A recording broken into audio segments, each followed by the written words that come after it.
Welcome. Good to see you. Welcome, everyone. And thank you for joining us today for our special and unique masterclass with Tony Ogbuigwe on ethical leadership for societal development. Greetings from a beautiful and sunny day. We're beginning the day here in Costa Rica. And greetings from our Earth Charter Center for Education for Sustainable Development that is located here on the campus of the University for Peace, which was created by the United Nations over 40 years ago. This session is part of a masterclass program that we are offering once a month until November as part of our UNESCO chair on education for sustainable development with the Earth Charter. I am Miriam Vilela, the Executive Director of the Earth Charter International and the Education Center on Education for Sustainable Development, ESD. And I will be your host and moderator for today's session. Please let me invite you and actually encourage you to introduce yourself in the chat box by writing your name and where you are located. Because for us, it's important for us to know where someone is joining us. We just feel it's good and important to look around and see who is in the room and sharing this space. Today, we have the opportunity to hear and learn from Tony. And I'm really thrilled that Tony accepted my invitation to join our masterclass program. In today's session, we'll reflect on the fact that leaders in public and private sector make decisions that impact the lives of many in the short and long run. However, the reality is that many leaders are lacking the important quality of ethics. And what happens then when we have a vacuum of ethics in our leadership around the world? Let me briefly introduce our guest speaker. And before that, let me share with you that in January 2019, Tony came to Costa Rica for a conference on education. And I felt so inspired to hear from Tony in a conversation about his vast work experience in the oil industry in Nigeria. And of course, Nigeria is one of the major oil producers in Africa and in the world. And the difficult experience he had over many years in the kind of leadership position he had in terms of the many decisions. And I immediately, after that conversation, thought there is so much we could hear and learn from Tony. And one of the many things Tony said that sparked my attention was poor leadership is responsible for most of the underdevelopment seen in many countries. Now let's see a little bit more about who Tony is. He has over 40 years of experience in the oil and gas industry. Among other things, he had senior positions in Nigeria National Petroleum Corporation and the Nigerian Liquefied Natural Gas Company, such as he was executive director of refining and petrochemical of the Nigerian National Petroleum Corporation and many other positions. Tony is a fellow of the Nigerian Academy of Engineering, the Nigerian Society of Engineers, the Nigerian Society of Chemical Engineers, and the British Institution of Chemical Engineers. He's also the chairman of the board of the Center for Gas, Refining, and Petrochemical Studies of the University of Port Harcourt. So, among other things, he's not only working in Nigeria, he is also the president of the African Refiners Association and continues to serve as an advisor to many different associations. So Tony, thank you so much for joining us here today, and thank you for all those who are joining us. The floor is yours, Tony. Thank you so much. Thank you very much, Marianne. And I'd like to say it is a great pleasure for me to have the opportunity to share some thoughts with the ladies and gentlemen who have joined today for this masterclass. Please, let me say that I hope that we are going to learn some things from each other don't mind all the big things that Marianne has said. Life is a journey in which we pick up experiences from one another, and it's our responsibility to share those experiences so that we can all contribute to making the world a better place. I am going to share my screen. The topic that we are going to be discussing today is a very important one.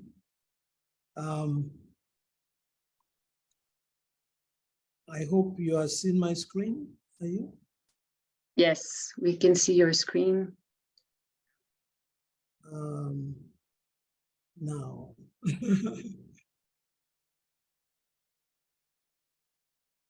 I need to.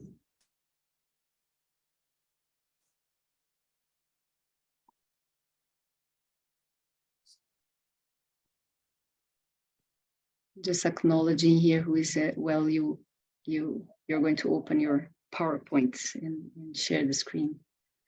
Yeah. I can see Alide, who is joining us from Holland, and a few others from Holland.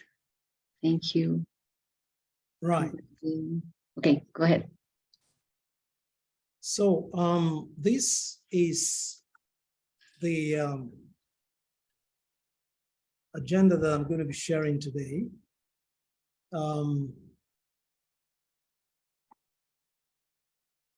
What is the purpose of this masterclass?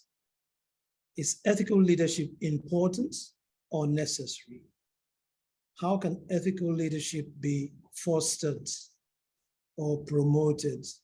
What should be the main drivers for the decisions of leaders? What are the challenges and opportunities that exist or that are facing leaders currently to enable them or to challenge them to function as ethical leaders? And then I'm going to share a few lessons learned from the context of the oil industry.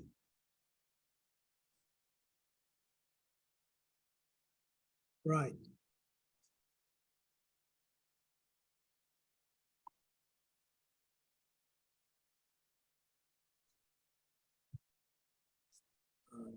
What's happening?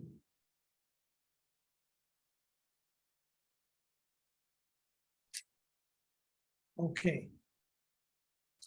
Poor quality leadership is responsible for most of the underdevelopment that we see in the world today. That is what I sincerely believe. And based on the experiences that I've had, I believe that that is indeed the case. And I'm going to show in the course of this presentation that a lot of the underdevelopment which we see in many parts of the world is due to the fact that persons in positions of leadership are not functioning ethically, or they are not demonstrating good ethics in the way and manner in which they are conducting themselves. And I make the point that it is not that societies don't have leaders. I mean, it begs the question. Every country has a leader, either a president or a prime minister or whatever the title that is known by. However, the difficulty is that the way the leaders emerge very much demonstrates the weakness or the flawed systems that are lacking, that exist in those societies, and that there is a lack of ethics in the way those societies are run. There is a sad case of Somalia, which was actually destroyed because somebody called Siad Barre, who became the president of that country, lacked ethical leadership qualities and ended up destroying his nation and running it aground. And here we are, 30 to 40 years later, and Somalia is just struggling to come out of that mess. So very much important it is that leaders, when they're in positions of responsibility, demonstrate the important qualities of ethics, which we are going to be talking about today, okay? And therefore, it is vital to the development of any society that those persons that emerge as leaders are indeed quality leaders. I'm going to offer a combination of concepts, reflections, examples based on actual experiences that both myself and others have had on this subject.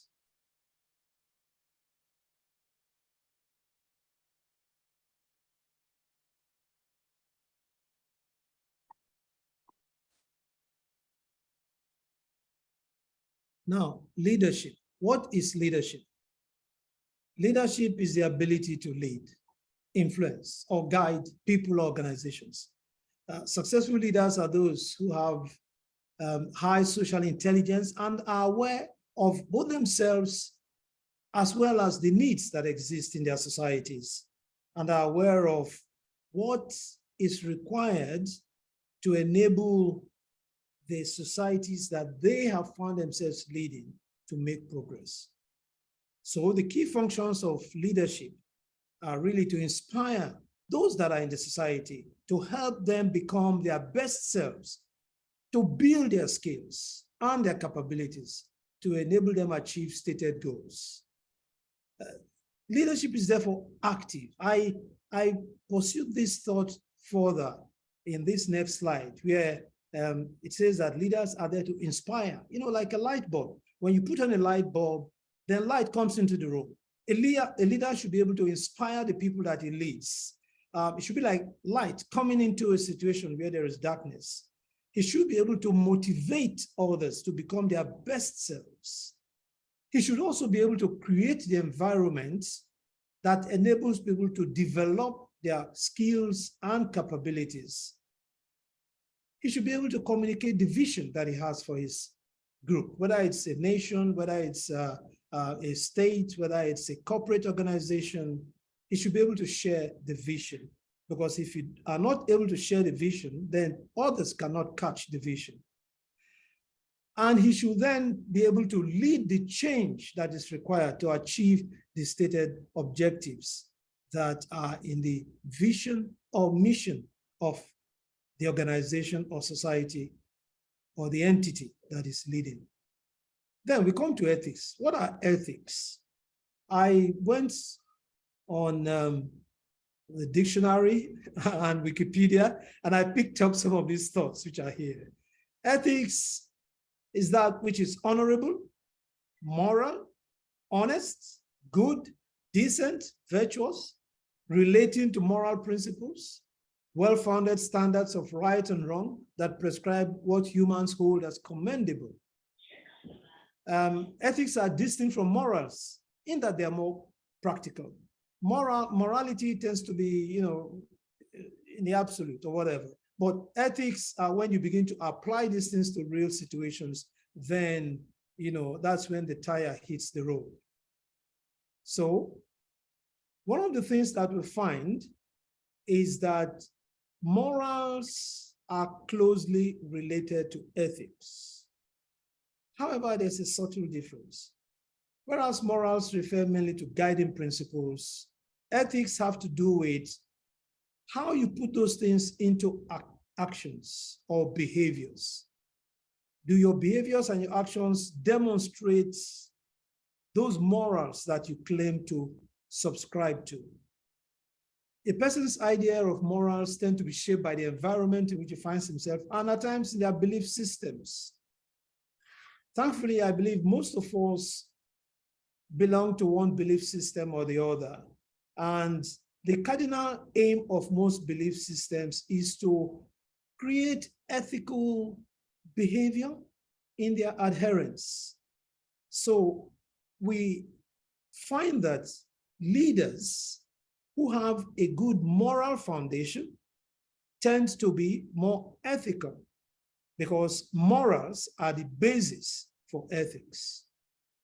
Hence, to foster right ethics, we should encourage leaders to have a moral foundation. Appropriate morals motivate somebody to behave in an ethical manner. I would go further to say that if you subscribe to some morals, then you should hold yourself accountable to those moral principles that you subscribe to. If you subscribe to them in default, then you are not demonstrating a quality that is good for those that you are leading. What we find is that societies develop or retrogress based on the type of leaders that they have. Development, when you look at society, you look at development as an evolution, some progress, some growth, some expansion towards improving the standard of living of the people in that society or nation, or if it's a corporate entity, enabling it to grow to a higher level of performance than it has been in the past. So ethical leaders stimulate positive development in their societies, while unethical leaders cause a decline. This is something that has been found true across many parts of the world. We come to the next point or question. What are the main drivers for societal development? I decided to look at what Earth Charter has. And Earth Charter has 16 guiding principles. And I looked at the 16 guiding principles and I focused on 2 that are relevant to what we are talking about today. Principles 9 and 10. Principle 9 is talking about eradicating poverty as an ethical, social, and environmental imperative. And Earth Charter enunciates certain steps or items which should be seen as part of eradicating poverty. 1, guarantee the right to potable water, clean air, food, security, uncontaminated soil, shelter, and safe sanitation for all members of that society. Allocating the national and international resources required to make this happen.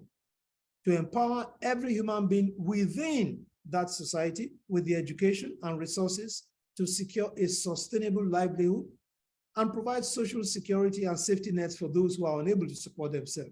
That is for the weaker members of the society.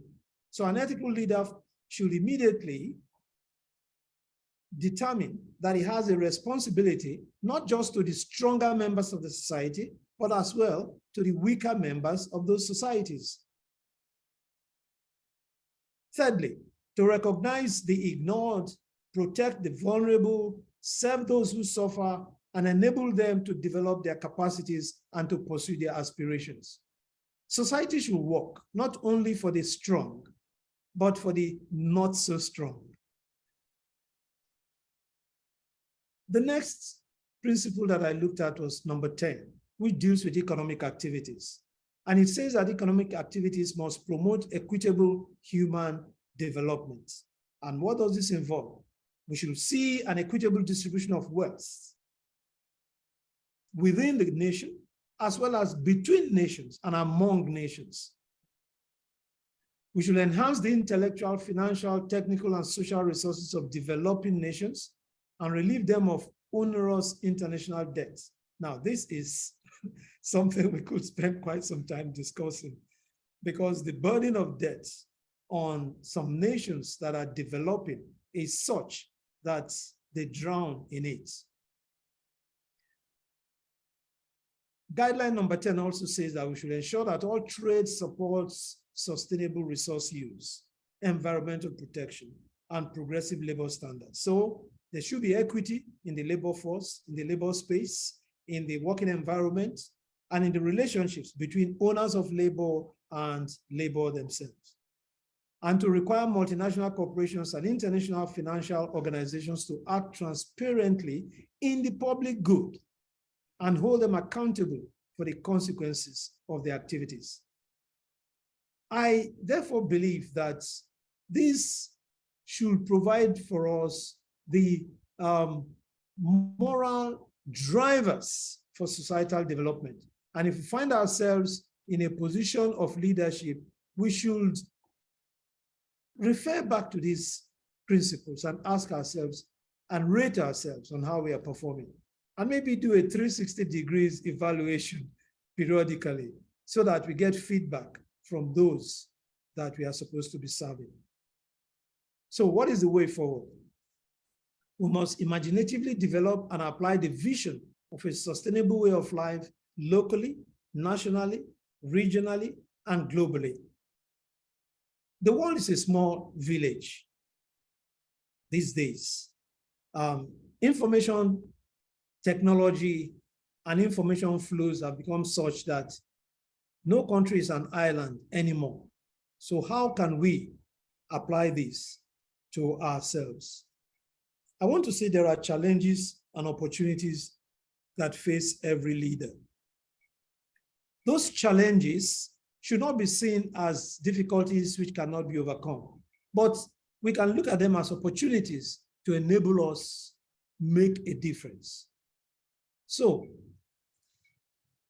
in this slide, I am saying that there's a mixed bag of challenges and opportunities. Some societies are facing social upheaval. What should you do if you're a leader in such a society? You cannot throw up your arms and then say, there's nothing I can do about it. Such social upheaval calls upon leaders in that situation to devise methods by which they can bring calmness and a resolution of the factors that are leading to the upheaval or the unrest in the society. Where inequality exists, it is the responsibility of the leadership to deal with the reasons for the inequality and remove them. The apartheid system was one in which there was so much inequality, and it was a challenge for the leaders in South Africa and some other nations in the eastern and southern part of Africa to deal with the inequalities that existed in their countries. There are other countries that have a lot of natural resources. These pose challenges themselves, challenges of mismanagement, challenges of using it for your own personal benefit. On the other hand, if you're an ethical leader, you should see those natural resources as opportunities to move your people out of poverty by applying those natural resources equitably for the benefit of all the people. There is the issue of health. Should good health only be accessible to a few persons in the society? No. An ethical leader will see it as a challenge to look for a way in which affordable health care can become available to everybody, probably through setting up health insurance schemes in which people have access based on the manner in which they are able to contribute. The rich contributing more and the not so rich contributing as much as they can. But everybody having access to a port that enables good health for all the members of the society. There is the challenge of corruption. Some leaders have exploited the resources of their nations for their own personal benefit, rather than using it to enhance the livelihood or the standards of living of their society. We are going to look at a few examples, 3 examples principally. I want to start with this sad one, Rwanda. A lot of us may recall that in 1994, there was ethnic genocide in Rwanda. It started in April and continued till about June for 100 days. Somewhere between 500,000 to 1 million people were slaughtered by their own countrymen simply because of hatreds between one group and the other. The main conflict was between the Hutu and the Tutsi. And the Hutu took it out on the Tutsis, and like I said, between 500,000 to 1 million people lost their lives. This slide is of a church, the Ntarama Church, in which 5,000 people seeking refuge, they ran into the church when they were being pursued by machete-wielding gangs. They thought the church was going to be a place of refuge for them. Sadly, that didn't happen. They were slaughtered in the church, and bones are strewn all over the church. The church has been left like this as a testament to what can happen in any society when the worst part of human nature is let loose upon itself. The next slide is one that I hesitate to show, but I'll just show it very briefly. It may be offensive to some persons, but this is in the Rwanda Genocide Museum. The skulls of people who were slaughtered during those few days, 100 days. I remember the Time magazine had a front cover with a picture of Rwanda, and it said, these were the words. I have never forgotten those words. It says, there are no more demons in hell. They are all in Rwanda. However, what you see on the slide before you today is Kigali, the capital city of Rwanda today. 30 years after the genocide, a transformation has taken place. Rwanda is now a prosperous country and indeed has become a model in Africa with well-maintained infrastructure. How did that happen? It was because of transformative leadership. President Paul Kagame became the leader out of that conflict. They were able to mobilize their forces to attack the marauding gangs of Hutus and restore law and order in the society. The interesting thing is that they didn't go on a revenge mission. Instead, they set up a Truth and Reconciliation Commission. And Rwanda is such a different place today. However, he has been accused of authoritarianism, which in certain circles, it could be said that this authoritarianism has weakened his leadership example. Nevertheless, he is an example of a man that has transformed this nation. And Rwandans today are proud to be Rwandans because Paul Kagame did the right thing. In 2022, a study was carried out on the nation of Rwanda, and a transformation index was developed. And this slide here shows how Rwanda has performed. Like I said, barely 30 years after that abyss into which they fell, the nation has emerged. And as you can see, the rating is between 0 and 10, or a scale of 1 to 10. And you will see that in terms of market organization, it has not done badly. It's right now scored at 6.8 over 10. In terms of monetary and fiscal stability, 7 over 10, which is fantastic. Private property rights are being respected, and so on. We don't have time to go through all. Of course, there are areas where they are lacking. And you see that in the left quadrant, left upper quadrant of this index. Stability of democratic institutions, that is what has given rise to the feeling that Kagame is rather authoritarian and has not allowed democratic institutions respecting the rights of all members of the society to emerge. And that the extent of political and social integration demonstrates that there's still some ground to go. And that in the area of political participation, it's not yet free for all Rwandans. Nevertheless, a lot of progress has taken place in Rwanda. There's a strong sense of nationhood, which is reflected in the stateness being rated 8.5 over 10. Like I said, most Rwandans are so proud to be members of that nation. We go on to another example, Singapore. This was a country that in the earlier parts of the 20th century was still a third world nation.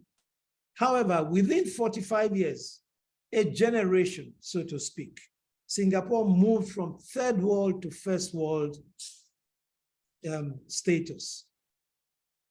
This was Singapore in 1912 to 1930. It was a rather rural kind of nation. I didn't want to show too many slides talking about Singapore. You will see that illustrated. However, because of this leader, Lee Kuan Yew, there was a transformation of Singapore. Lee Kuan Yew came into leadership at the foundation of Singapore. There was a period of conflicts when the nation was battling with Malaysia. They were originally a part of Malaysia, but they secured their independence from Malaysia. It was not easily won, but eventually they came out on their own, and Lee Kuan Yew was the leader of that movement. And straight away, he set about enthroning ethical leadership. He had a zero tolerance for corruption. He was a model of selfless service to Singapore.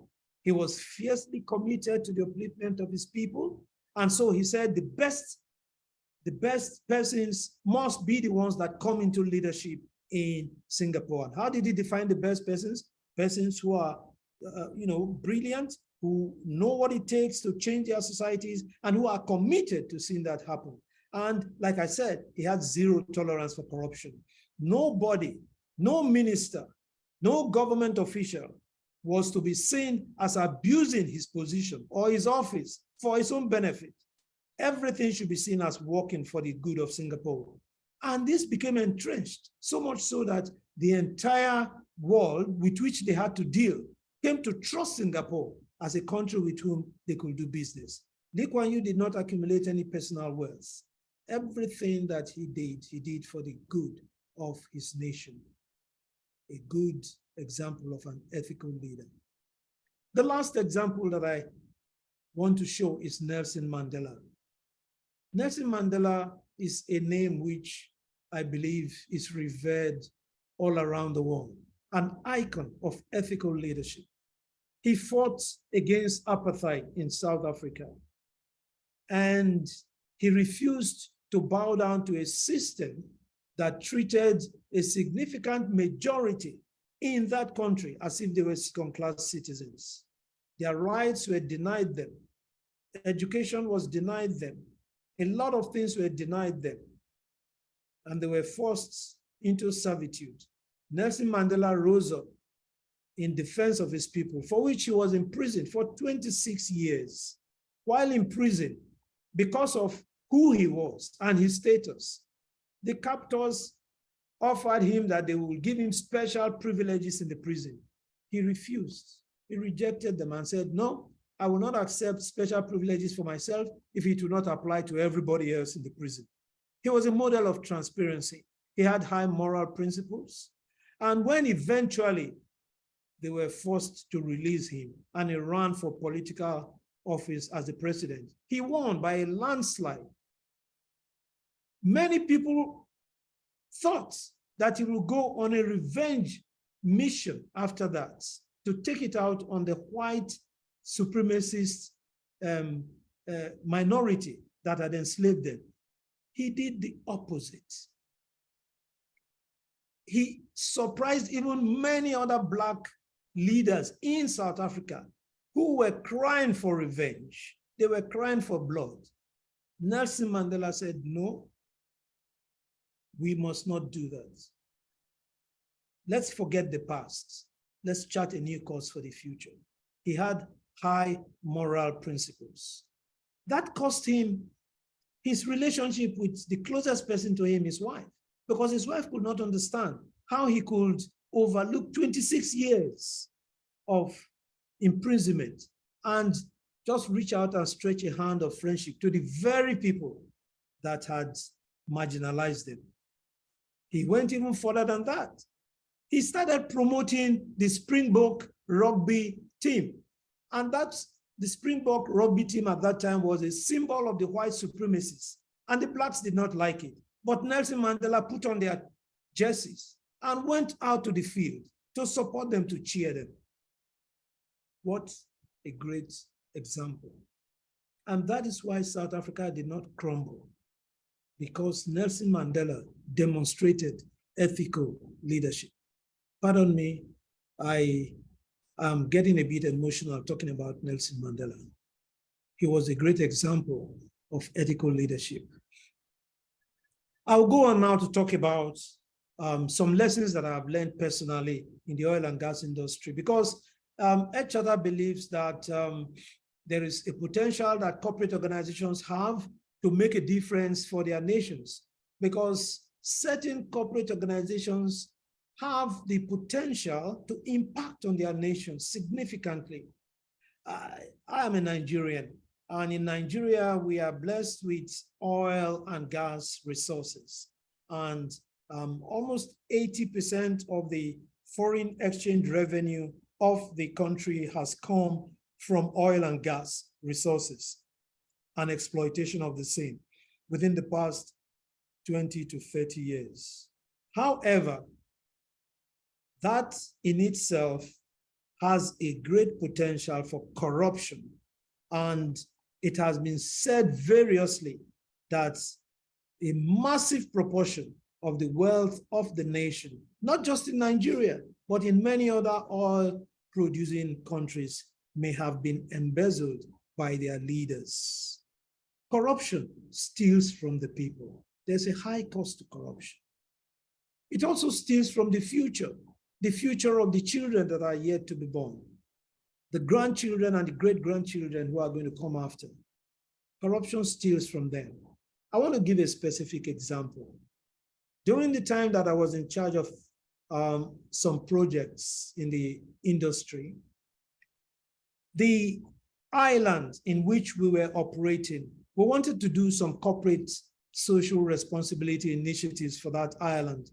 The king of that kingdom had appealed to me at the time that I took on responsibility as the executive project manager, that they had no good quality housing in the kingdom on the island. And I just kind of filed it and I said, okay, I'll see what I can do about it. And as the years went on, I eventually had the opportunity to interact with the leadership of Shelter Afrique. Shelter Afrique is a housing development agency that is set up to promote housing development in Africa as a whole. And I shared with them the vision of providing good quality housing on the island of Bonny, where the Nigeria Liquefied Natural Gas Company was located. And we came up with a design to build an estate of 61 houses, complete with hospitals, schools, place of worship, recreation centers, shopping complex, and roads, infrastructure, drainages, central sewage system. And it was all to cost 20 million naira. This was back in, sorry, $20 million. This was back in 2008. So if you could build an estate of 61 houses, complete with all the appurtenances, amenities, infrastructure in 2008, it means that if you had 200 million, you could build 10 of such estates. How fantastic. You would have transformed that island. However, $200 million was what an expatriate company offered the MD of a company. They offered him $1 million if he will sign a contract that will enable them make off with $200 million worth of crude oil. It was a fraudulent contract, but he rejected it. So corruption steals from us. If he had accepted that $1 million bribe, then that expatriate company would have made off with $200 million that belonged to that company or that nation. $200 million that would have been used to build schools. In fact, the next slide talks about the social costs of corruption. One head of state somewhere in Africa is said to have embezzled $6 billion. Can you put your mind around that? One head of state embezzled $6 billion. Now, I want to help you put this in perspective. Like I said, I was the executive project manager of, the Nigeria LNG project. And we built 3 trains over the period from 2002 to 2009. And those 3 trains cost us $4.2 billion. There were 3 trains that were built before the 3 that I built. And those 3 trains, the earlier ones, cost $3 billion. They were smaller, okay? So the total asset base as at that time of 2008 came to just about $7.2 billion. That money is not very much different from what one man, one head of state somewhere embezzled, $6 billion. And to put it in perspective, Nigeria LNG, those 6 trains of liquefied natural gas, which has been exported over the years to Europe, to Asia, has yielded to the shareholders, as at last year, 2022, had yielded 35 billion in dividends and 8 billion in taxes to the government of Nigeria. So an investment of 7.2 billion ended up yielding just taxes of 8 billion and dividends of 35 billion to the shareholders. And by the way, the government of Nigeria is 49% shareholder of Nigeria LNG. So approximately half of that 35 billion. So that's about 17.5 billion. Add that to the 8 billion, and you're looking at about 24 billion is what the government has gained through proper application of $7.2 billion. The asset base of Nigeria LNG as at today is more than 27 billion. That is the worth of the assets of those 6 trains that were constructed years ago. However, one head of state embezzled 6 billion. Can you imagine what good could have been done in that nation?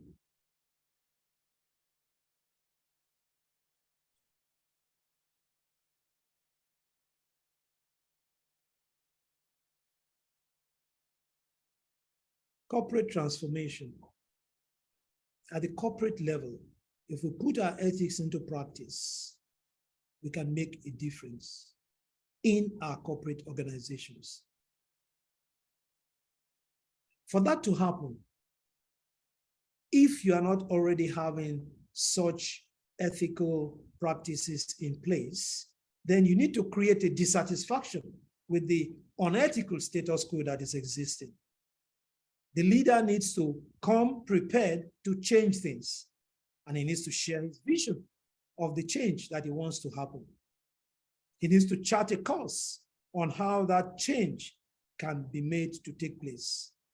And then he needs to win the workforce over to himself and empower them to be partners in making that change happen. And then, of course, the next thing is to get down to work. The leader must lead the effort. He must walk the talk. You should not say one thing and do the other. If you as a leader follow these steps, transformation will definitely happen in your organization. Where good leadership exists, we will find that all of the things that I mentioned on the right-hand side will exist in the society. Where ethical leadership does not exist, then all of those things will be opportunities lost as a result. Where we have epileptic power supply, where we have poor quality education in the society, poor quality healthcare, unsustainable environmental practices, pollution all over the place. These are all the results of unethical leadership.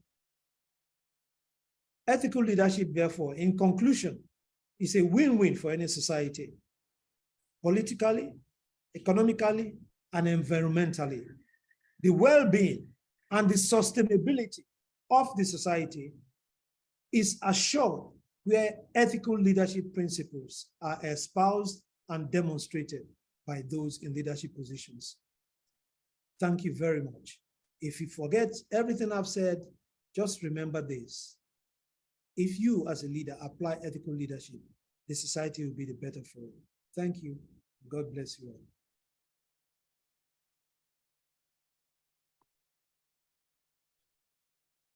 Tony, thank you so much. I think I invite everybody to take a pause and think of the vast points that you have just shared with us. I really appreciate.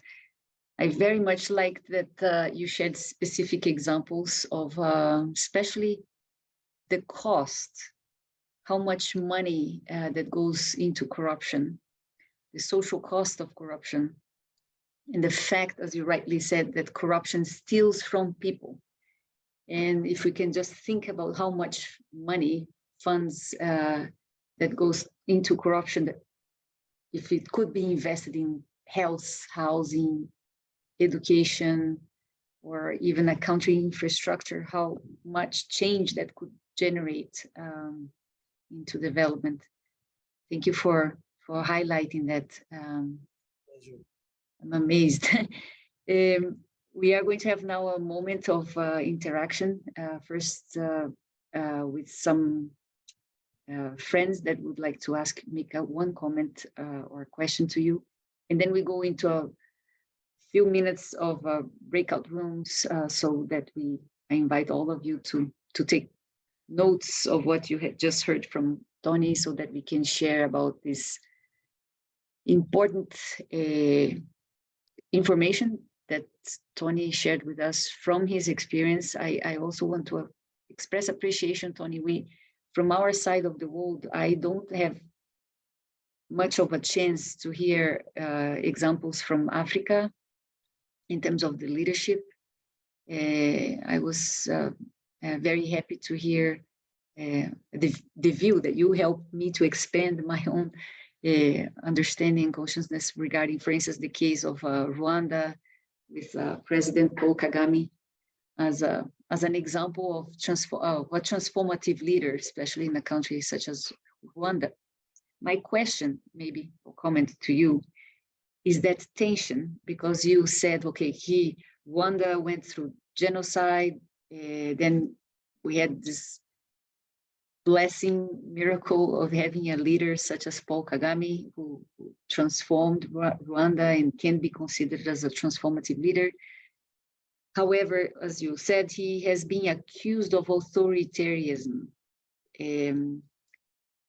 So is there a tension there that, okay, we could only, what should come first, like a leader that comes and addresses the key challenges of the country, such as Lee Kuan Yew from Singapore and Paul Kagame? I think both of them have this commonality of a leader that came and fixed some of the corruption problems in the country and social inequalities, such as Singapore and Rwanda, but they are also accused of not being a nice democratic leader or maybe authoritarian. Can you comment a little bit more on this tension and what are your thoughts on this? Thank you. This is very interesting, actually. And political scientists down the years have arrived at the conclusion that for nations to transit from a situation in which there is turmoil and so on, that there needs to emerge a very strong leader. Now, the definition of very strong sometimes might mean that you step on some toes. South Korea is a very good example. History says that one of the leaders who actually transformed South Korea was Chun Doo-hwan. And he was also accused of being a dictator. But some people say he was a benevolent dictator. But there it is. He had to be very strong to deal with the very strong forces that existed in his society. The truth is that in most societies, there are very strong and well-entrenched forces who want to hold on to power. Justice Higginbotham Jr. of the United States Sixth Circuit of Courts said in his book, In the Matter of Color, that contrary to the view that is held by many that law is inherently benign, he said, no, law is not inherently benign. In actual fact, for most societies, laws are developed by those who are in power to foster their control over their privileged position. And so that the role of an ethical leader is to find a way of dealing with this tension between those who want to maintain the status quo for their own benefit, and the need to move the entire nation towards a better state of existence for everyone, not just for the few who are privileged. That needs a strong leader, and it may sometimes mean that he is authoritarian. However, there needs to be a balance, okay? Democratic forces are necessary to the extent that there needs to be a check and balance in place. And at the end of the day, societies are much better where the balance of power is evenly distributed and where there is participation by all. What tends to happen is that during the initial stage of the transition, there needs to be that strength. But as the transition progresses, you will find that there needs to be more of democratic institutions and democratic participation being allowed. If not, it becomes a one-party state, and then you don't have true progress. I think that's the way I would respond to it. Thank you. Thank you so much. I think some other persons may want to say one or two things. I'll give you the floor, and I'm very happy to see you here. I think it's Christina. But let me, before ask another question and make a comment to Tony. Well, first off, thank you also for sharing the example of Nelson Mandela. I'm also very inspired by his leadership, and I think it's an example. I actually watched that movie several times of the Invictus and learned so much from it. And you said he's an icon of an ethical leadership. But again, he was also criticized within South Africa, and unfortunately, because for me he's kind of perfect. But what do you think could be the drivers for Nelson Mandela to make those decisions of doing everything that people thought would be normal in terms of going against the enemy in that sense, and really bring the different parties or different enemies in South Africa together? What do you think he had that was so unique for him to surprise us all in his attitude of bringing the country together? I think it was a factor of his strength of character, that he had over time come to the conclusion that vindictiveness will not work for the good of any society. It's like what is written in the good book, the Bible. If your enemy hungers, feed him. If he thirsts, give him water to drink. For by so doing, you are going to heap coals of fire on his head. So, you love him to death, almost, if I use that paraphrase. So it's better to demonstrate strength, the strength that forgives, the strength that overlooks wrongs that are done to it. It is actually the stronger party that is in a position to forgive, to overlook. It is the weaker party that tends to lash out very quickly, thinking that that is the best thing to do. No, it is actually the stronger party that is able to do it. So his strength of character, I think, was what led him. And he had seen, of course, that, look, the factors of production, the factors for the future growth of the country existed in the hands of the persons who had led the country up till that point in time. And that if the country was to transit to a growth for the good of all, they had to harness the contributions of all portions of the society. We saw what happened in Zimbabwe, where there was an attempt to have payback on the old exploiters. Zimbabwe has still not recovered from it till today. But South Africa, to a reasonably large extent, has managed better. There are still tensions within the society. Let's not just paper over that. But to a large extent, progress has continued. but that progress, needs to be more equitable. I would say that Nelson Mandela felt he needed to lay the foundation for that to happen, and that foundation could only be laid if forgiveness was created. That is why he also set up a Truth and Reconciliation Commission in South Africa, headed by Archbishop Desmond Tutu of blessed memory. And that, I suppose, is one of the good things that ethical leaders can do. Give an opportunity for people to vent these frustrations and annoyances that they had, and then let that lead to reconciliation, which will make the country better on the long run. Thank you, Tony. One last comment and question to you, and then I'll give the floor to our friends here. Now it's zooming on you in your own experience, decades of leadership position in a field that it's not easy. I think in every country around the world that produces oil, there's so much going on there between the government, the local communities, the private sector, big enterprises, and so much money and so much room for corruption.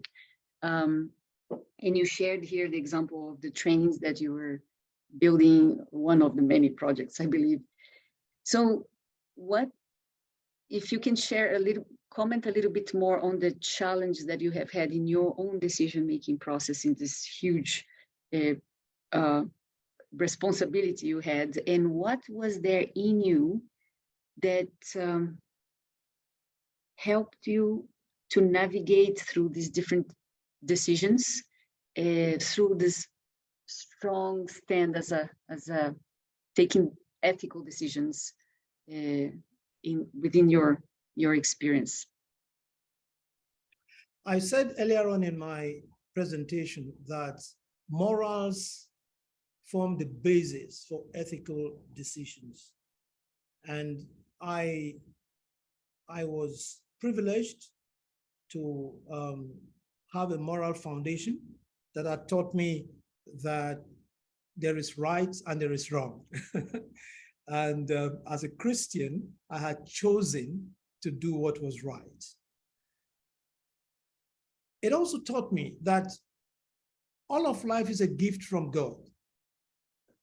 We get into positions, but those positions are positions that are to be held in trust for others, in trust for the society.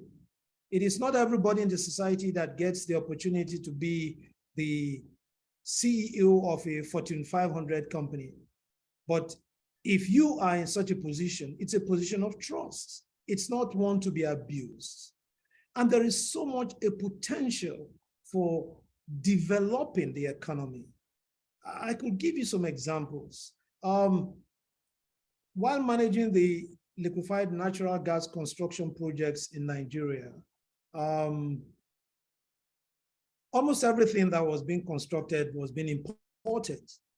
And, we decided that we will do something to create local capabilities in the economy to be able to produce some of those goods and services and fabricate things that could go into the construction. I mean, you're spending $4.2 billion. That's a huge amount of money, which can do a lot of good. So we set about finding ways of encouraging companies in Nigeria who had capabilities to grow to the point of producing what could be produced. Now, other persons in my position could have said, no, let's import everything. And you find that what happens a lot of the time in such industries is that the guy who is in charge, who is responsible for approving the contracts, he's screaming up some things for himself by the corner. But as somebody who believes that I was in a position for the good of the society and as a Christian, I believe I stand, if we say God is good, then I should demonstrate that goodness. I should do the right thing, and then let people see. I mean, None of us have seen God. I don't know if you have seen him. None of us have seen him, but I am the one that is seen. You are the one that is seen. So if you do the right thing, and then we tell other people about God, then they will say, oh, okay. All right.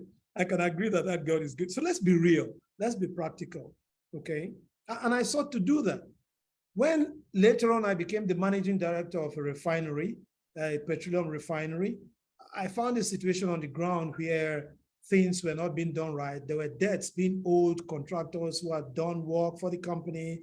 And before somebody could be paid, persons were demanding things here and there. And I said, no, that cannot be right. If you are the CEO of a company and you ask a contractor to do work for you, you owe him to pay him. It's not a favor. You're not doing him a favor. It is work that he has done. And therefore, I had to reorientate the minds of the accounting and financial officers in the company for them to understand that, look, we should have a different approach, a different mindset. And then we had to go through a culture change. And then, do the same with the workforce. Let's do what we need to do to produce fuel for the nation so that we don't have to keep importing. Because as long as we are importing fuel, then we are not helping our economy grow. So all of that were the challenges that I was faced with, and I had to deal with it. So there are opportunities for all of us in positions in which we find ourselves to do the things that are necessary to bring our organizations out of where they are. And for the oil industry, experience has shown that it has a multiplier effect of between 8 to 16 times in terms of impact on the society. Not all industries have that great impact, but all industries do to a lesser or a larger extent. So if we apply ethical leadership principles to our sphere of influence, hopefully it will rub off on others and the whole society will be the better for it. Thank you. Thank you, Tony. Now let me open the floor. Christiana, thank you for waiting. The name there is Chalice. I know it's Christiana. I'm very happy that you're here. And if anyone else would like to make a comment or a question to Tony, please just raise your hand. Christiana, you can open the mic. Mariela, I must say thank you so much for informing me about this. And thanks to Tony for the talk. Actually, in May, I'll be having also, I'll be a keynote speaker on ecofeminism, faith traditions, and environmental racism. So I'm happy to be here to hear this today. It will also help me to formulate my ideas. Now, my question and my comment to Tony is, first of all, it's built to the question that Marianne asked you about dictatorship and ability to stabilize a transiting country. Okay, so it's a question of whether the means and the end, which one justifies which, and which one is priority. But actually, my question goes to legitimacy of a government. Okay, so when we talk about ethical leadership, how does it connect to legitimacy? For example, most countries in Africa arise, most leadership, political leadership in Africa, they emerge illegitimately. What do I mean by illegitimately?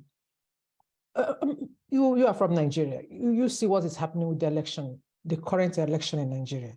And when people don't have that sense that their voice, their votes, that they matter for the country, do you think infrastructures, institutions, building them in an orderly manner connects to the well-being of the people in a way that they have this sense that I am part of this country, I am also one of the voices shaping my own country where I take responsibility. So how does legitimacy connect to ethical leadership? Or does it mean that even if that person is illegitimately a leader, whatever that person does could be accepted because the person maybe is transforming institutions and all that? And in addition to that is sustainability. Okay, so sustainability of a society is a corporate responsibility of citizens. So if citizens feel that their government is illegitimate, how will they participate in the sustainability of the affairs and the way the society works? Thank you very much. Thank you, Christiana. Tony, before I give you back the floor, let's hear 2 more questions or comments, and then you can answer the 3 of them at once. Jane Kilonzo. Thank you, Christiana. Thank you, Marianne, and thank you, Tony, for that very powerful presentation. And it's really a reminder to all of us. I like the examples also you've given of Africa, because this thing is real here in Africa. I don't know how it is in the other continents, but Africa is special. Tony, on one of your one of the pages that you put there, you talked about the Earth Charter Principle 11 on gender. No, it was on Principle 10, equitable human development. Yep. And you give an example of how developed countries have all this debt, international debt to developing countries, and the need for relief from that debt. And it just brought me to your last point on multiplier effect of the things that we do. Because I think that Africa, where we are now, we have matured enough to be able not to rely too much on developing countries. We've been in this journey for very long. And I think some of the reasons that we are in this situation is because of the unethical leadership that we have.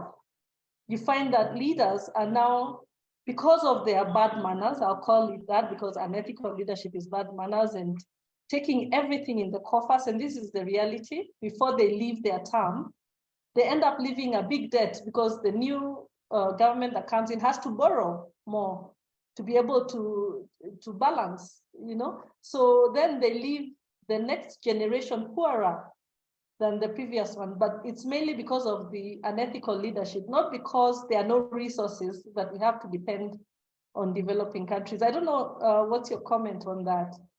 Because there was on your presentation something about relief from the onerous international debt. Thank you. Thank you, Jane. So Tony, I hope you take a note of that, and let's give the floor to one last one. Abidja, if you could open your camera, I would appreciate. If not, that's okay.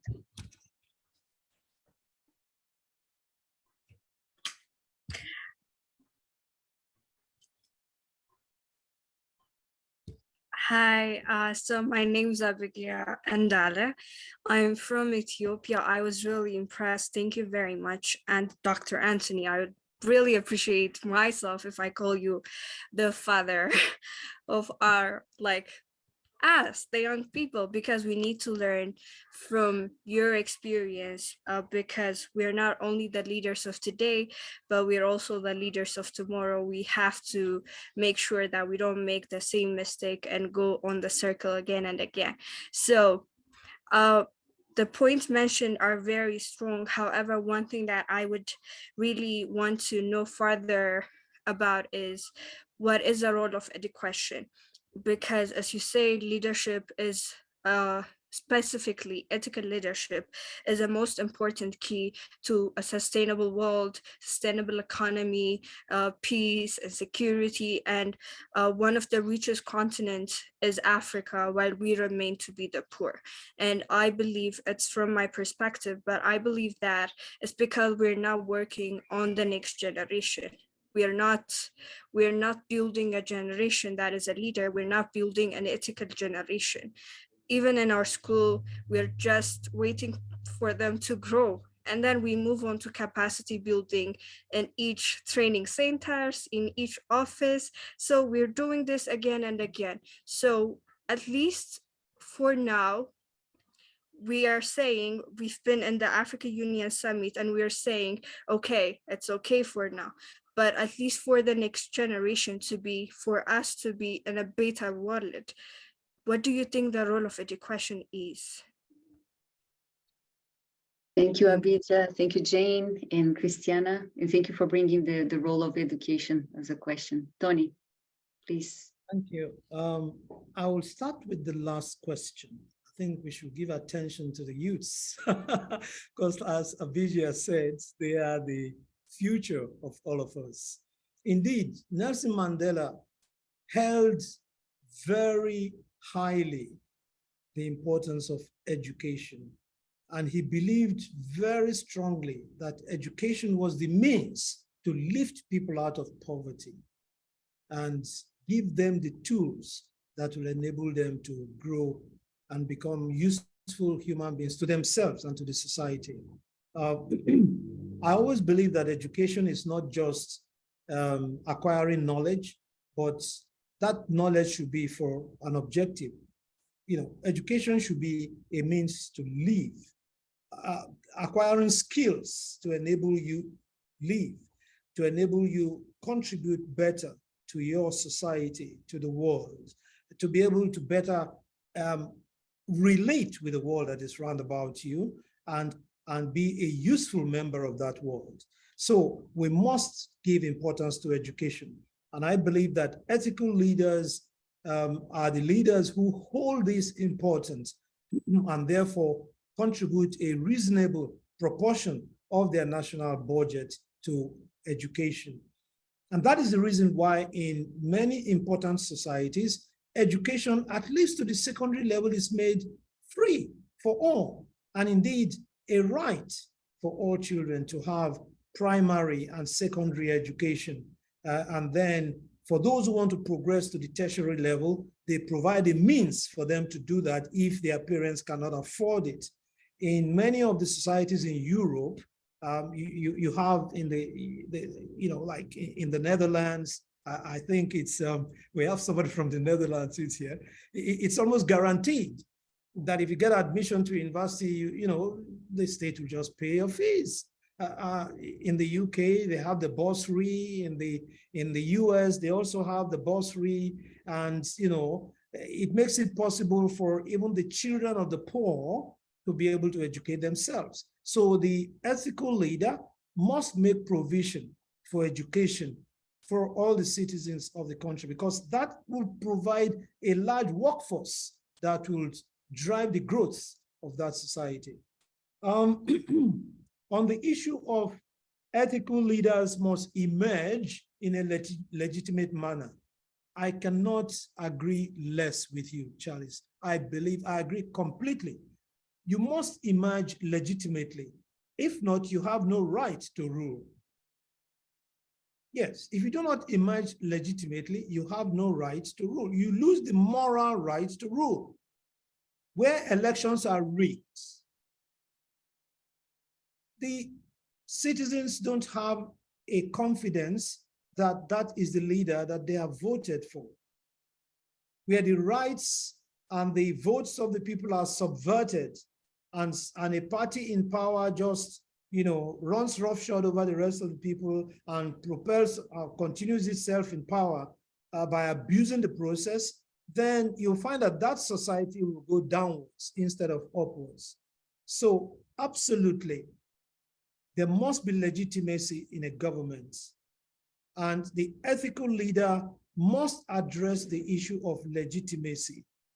We should not just run roughshod over the voices that are calling for questions about how you got into office to be resolved. If it means for elections to be rerun, let them be rerun, such that you will emerge with a mandate that is clear.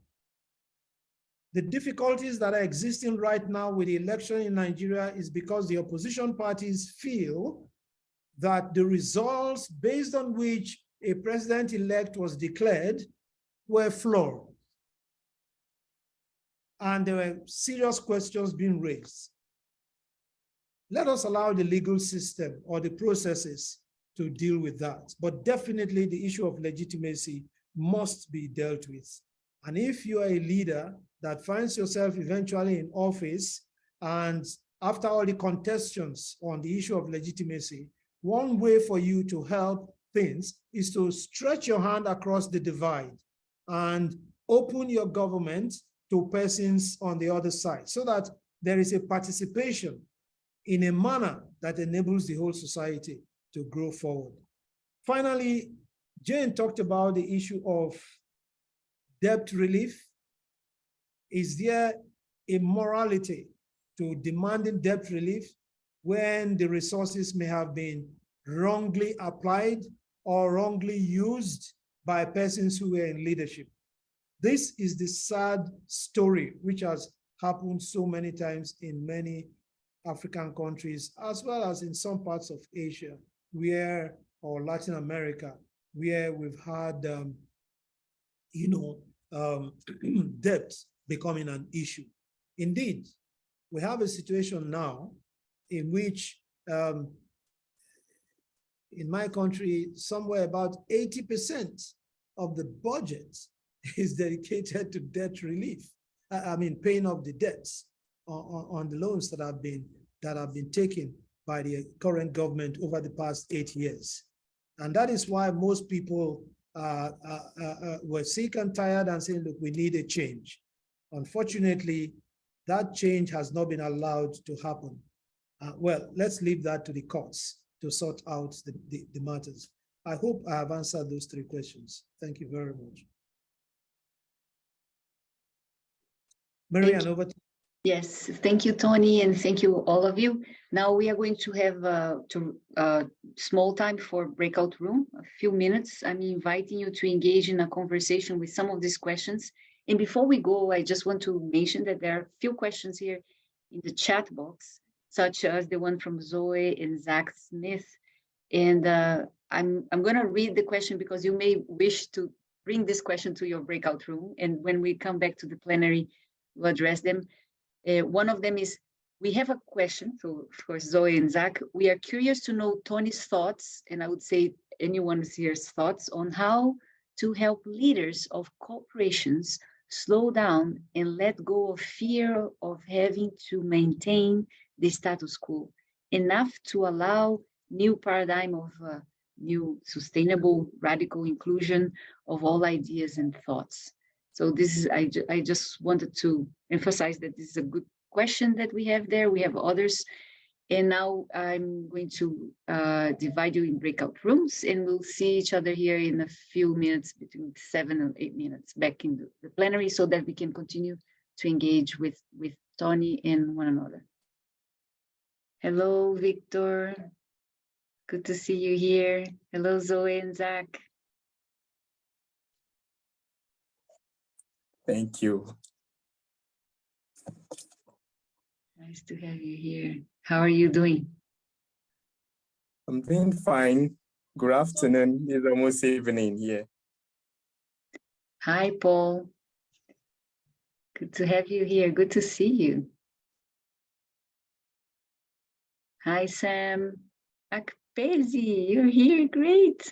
Nice to see you. Welcome, Akpezi, Michael, Alide, Jane, Mauricio Gil. Good to have you here. Thank you. Baveli, who's joining us from Brazil. Very happy to see you all. I hope you had a good chat in your rooms and a lot of new good insights, either from the presentation or from the conversation you just had with your friends. Tony, are you here? Yes. So we had a question from someone before the break. I would like to invite Tony to come first with making a comment on that question. And then I'll give you the floor for those of you who were in your room. Maybe one person, we don't need to hear from everybody in the room, from all rooms, but just any comment or question you may have or insights from this session. Tony, on the question from Zach and Zoe we had before the break. Yes, I actually went into the chat room and attempted to make a comment. And I said to Zach and Zoe, kudos to your dad. Let's have more of such persons walking the talk. Really. It's always a pity, but it's the truth that not all people are willing to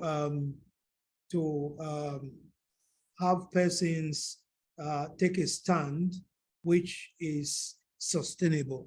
Some persons always want the status quo to continue. And when an individual says, listen, we can do this thing differently and still get the same results, then the others see them as going against the grain. I'll give you a very interesting example.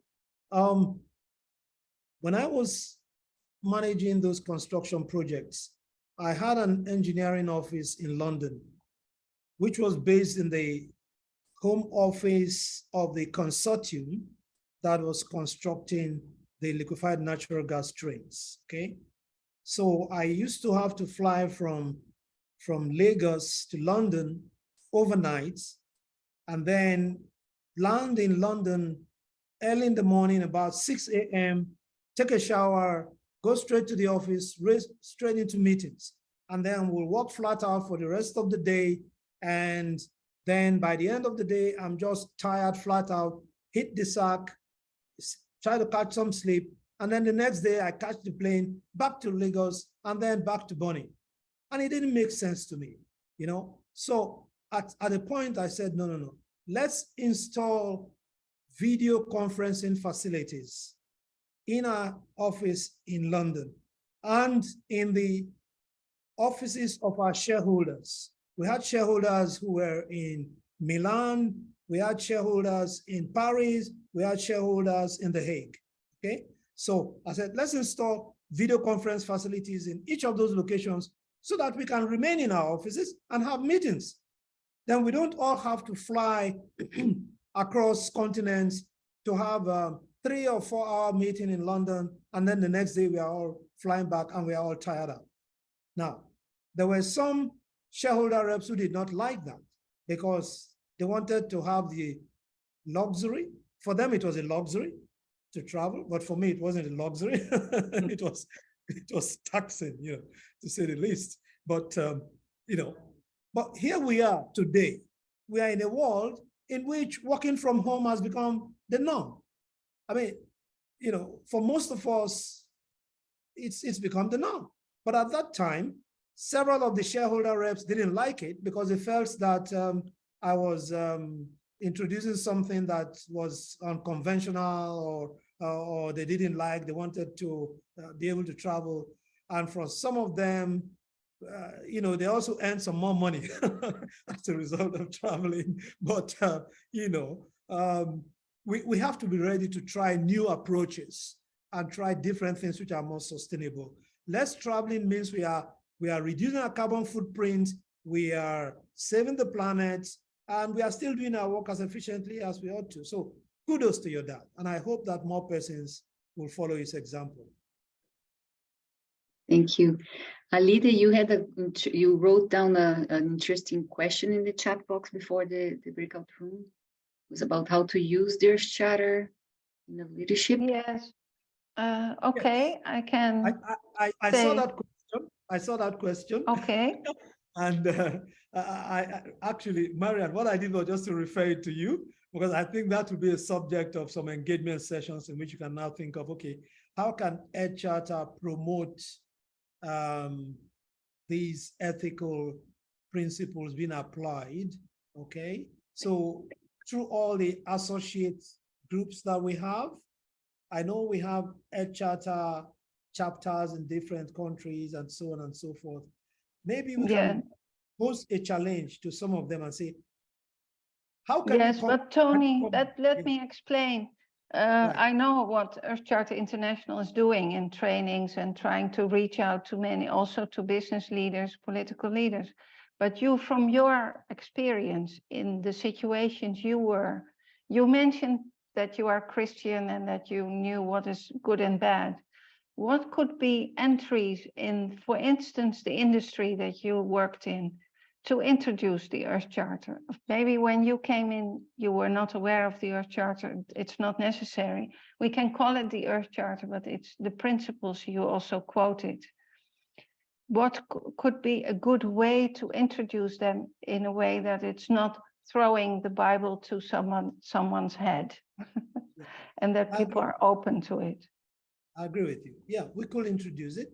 We could think of coming up with with a toolkit,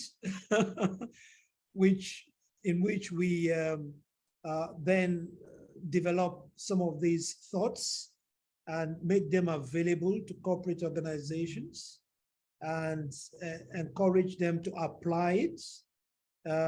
Most corporate organizations have training systems or professional development courses or things that they run in-house. So we could share some of the Earth Charter guidelines and some of these things, develop them into toolkits, which we could share with such organizations and hope that they can use them to good effect. That's a suggestion. Okay. Thank you, Tony. Thank you. Lynette, you have your hand up. I think Lynette was Yes. with a group with any insights or comments from your group or from the presentation. Oh, thank you, Marianne. I was not in the at the beginning of the presentation. I joined a few minutes late into the presentation, but I'm just thinking that the whole Earth Charter is really about ethical principles in the way we use things, in the way we relate to people and non-human life and so on and so forth. And I'm thinking that one of the best ways, or not the best, but one of the ways we could use the Earth Charter to sort of cause ourselves to think more about ethical principles is to bring in the ethics. Whether you come from a religious perspective, hide from yourself, you know. And the best way to think about some of these things is, who am I when nobody is watching? Because that way you affect whether anyone is watching or not. You are not going to kill that other organism because no one is seeing you, and yet they know you practice the Earth Charter principles. So maybe we can be using examples from real life and relating the things that go wrong around us to the fact that we are not upholding some of those principles that we are supposed to live by. I think ethical principles are not only, for example, about corruption in the manner of inducing action. It could be corruption in being wasteful. You know, if I am supposed to take care of food for people and I allow it to go to waste, that is not ethical, and somebody will not eat, you know? So I am just thinking we can be using examples, real life examples that relate to our situations, the situations that we operate in, so that we link the Earth Charter to daily living and how that daily living affects me and the next person and eventually the entire population. One of the things I have found that contributes a lot to corruption in our countries is because we all tend to think corruption is that thing that is done by big people buying big things. We don't appreciate that corruption is me telling my child that I'll bring you a sweet, and then when I come, I haven't brought the sweet, and then I begin making up a story. You know, I teach my child to spin lies at an early age if I'm not careful. So I think there's plenty we can find, perhaps just by making certain examples relevant here.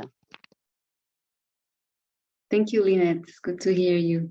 Let's hear Thank from you. someone else before we give the floor back to Tony. Anyone from a group? Let's say there was a group with Mauricio Gale, Paul, Baverly. Anyone from that group would like to raise your hand and come to the floor with any insights you had from your conversation with the presentation?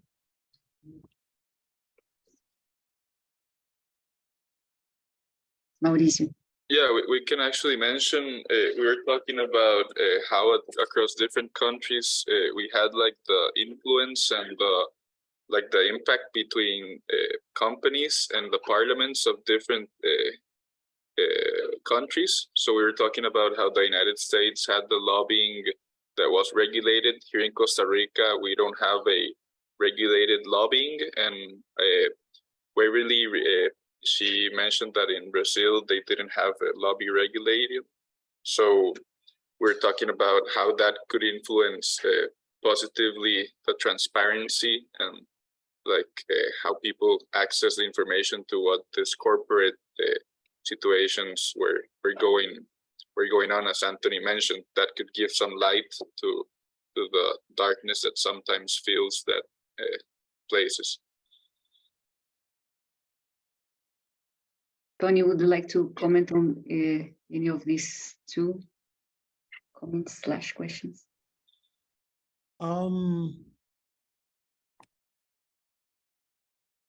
Lobbying. It's very interesting that in some countries, lobbying has become very entrenched.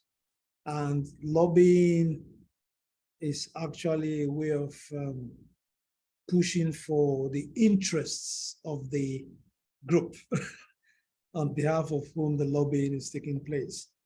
And oftentimes, this may not be in the best interest of the society.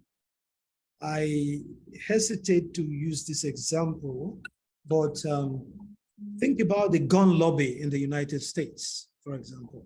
I said I hesitate to use this example, but a lot of lives have been lost in many schools, in many areas in the US. And there has been the recommendation to tighten the laws that enable such free access to buying arms. But the lobbyists are very strong and very influential, and they have been able to influence the lawmakers to block attempts to adopt laws to tighten access to purchase of firearms, especially the more virulent firearms that could do greater damage. So lobbying is something that could be used to good effect as well as to bad effect. I suppose what one should promote is that any lobbying should be ethical. Let it be for causes that will really promote growth and development in the society. And let's at times apply the four-way test, which the Rotary Foundation uses. Is it for the benefit of all? Is it the best thing for the society? Is it truthful? Is it honest? So let's as a society agree on what is best for us as a society, and let that be the basis on which let that ethics drive our considerations. I don't know if I've made a useful contribution to that question. Okay, I forget what the second one was. The first one was a comment on the use of the Earth Charter in a very Yes. Already, I think it was a very good comment. I agree with you. Yeah. Anyone else would like to raise your hand and come to the floor? There was another group with I think it was Amanda, Michael. Is anyone else? Shalise, would you like to speak for us? Let's see, she's here. Christiana Shalise.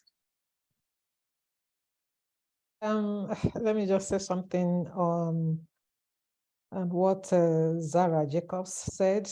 Michael also said quite very, very strong contribution to deceptions and lies and fraud at the institutional level.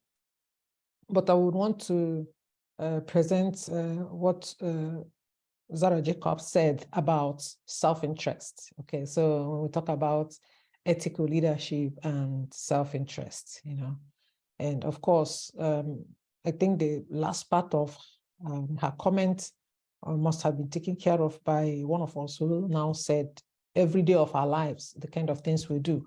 But she said for a young person who, and for all the time, have been socialized into, a corrupt system, socialized into a system that it becomes quite difficult. When people live a lie, for a very long time, it becomes hard to recognize truth when they see one. So young people who are socialized into institutionalized and doctrinized corruption. What I mean, doctrinized corruption is let me take, for instance, the Nigeria, where I'm coming from. Although I live in Germany, I grew up in Nigeria. I studied in Nigeria. My first degree was in Nigeria. So most of my early years socialization was in Nigeria. Okay, so your parents have to tell you to lie to the landlord because there's no money to pay for the rent. And of course, you go to markets for you to sell and get a gain. You need to hype the price, or you can put some rotten tomatoes under and you place a very fresh ones on top. Or you want to sell something like rice and you have to hit the bottom of the cup quite inside. So when you take a full measure and you pour it, and the person would think that the person is getting a full cup, but actually it's a half cup. So in such a context where young people, a huge percentage of young people are socialized into that system, and the person emerges, our comment was, how would this person be able to figure out the best interest? I mean, in the face of also self-interest as an ethical recommendation. So if you don't love yourself, how can you love another person? If you don't even know how to take care of yourself, how can you take care of another person? So I think her comment was around this framework. So I would want Dr. Tony to maybe do justice to that. Thank you very much, Alice. I agree with you that such practices that you have exemplified in your illustrations, they are very much examples of unethical behavior. And I do not personally believe that self-interest is ethical. Forgive me, but that is my personal belief. The very basis of ethics for me means that you think about the common good rather than your personal interest.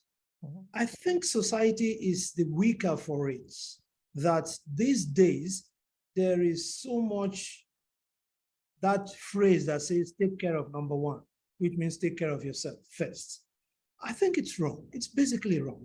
You know, if we are watching out for each other, then our society is the better for it than when we are just watching out for our own interests, you know.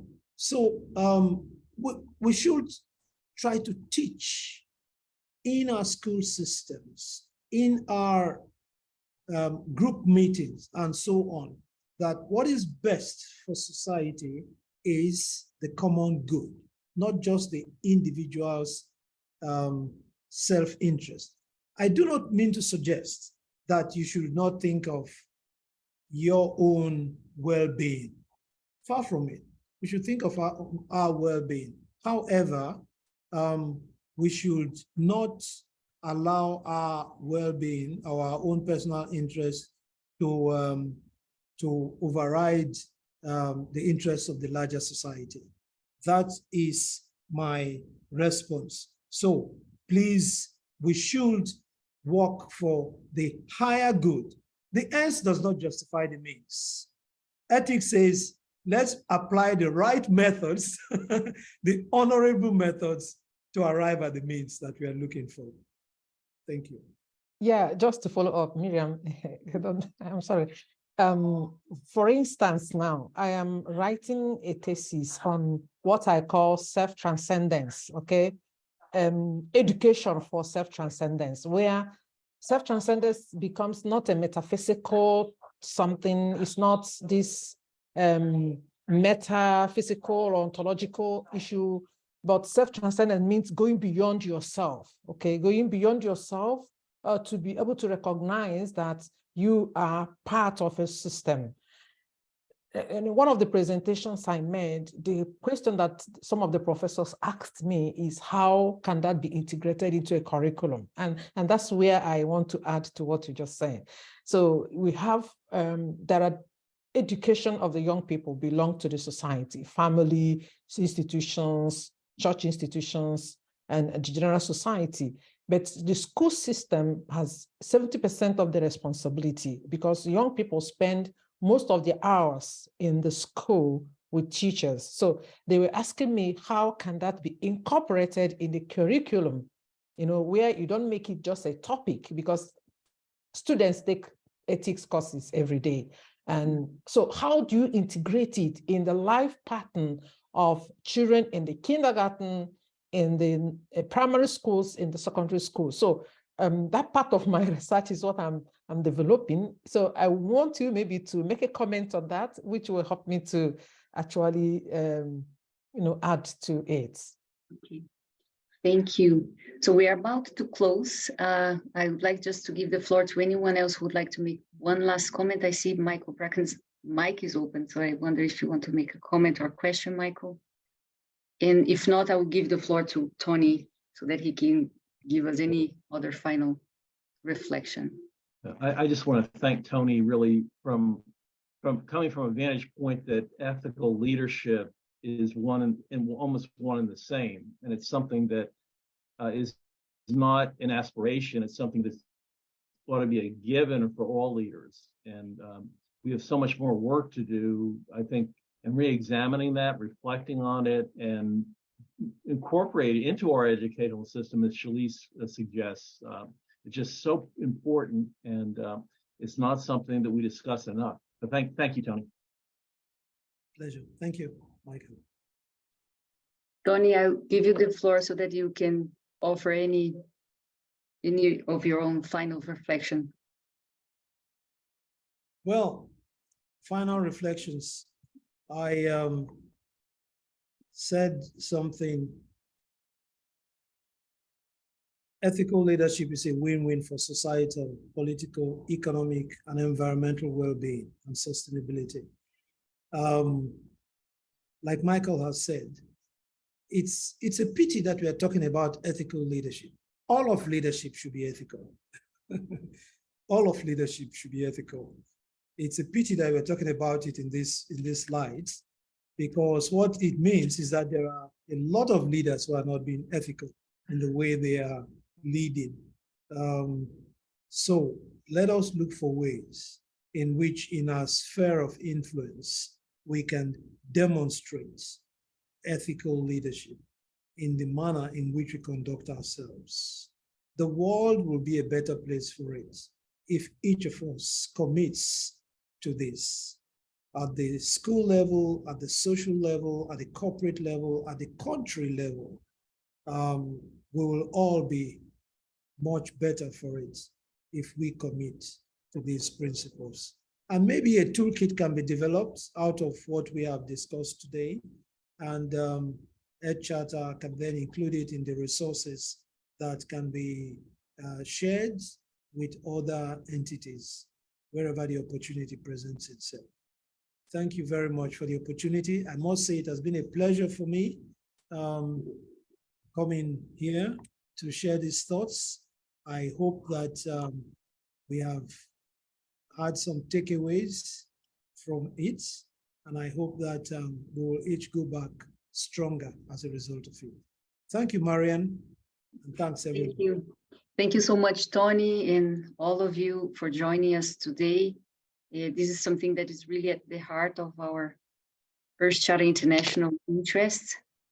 How can we strengthen the ethical leadership capacity of young leaders and people everywhere? So thank you, everyone. As you know, this is one masterclass that is part of a masterclass program. There will be more.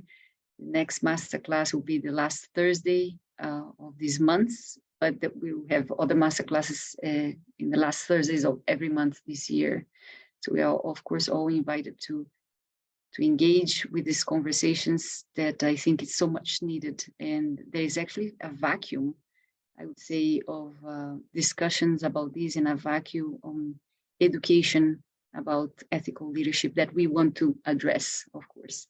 Thank you, Tony, so much for your insights and for sharing your thoughts. And I really value deeply your experience and knowledge. Thank you all. Take care. Marian, I want to say it was a pleasure for me. And I want to say that if anyone wishes to contact me, if there are any questions which you still have in your mind, Marian will be in a position to share my email address with you. Please feel free. If you still have a question, I'll be happy to help answer them. Thank you and God bless. Thank you. Thank Bye-bye. you. Thank you. Bye. Bye.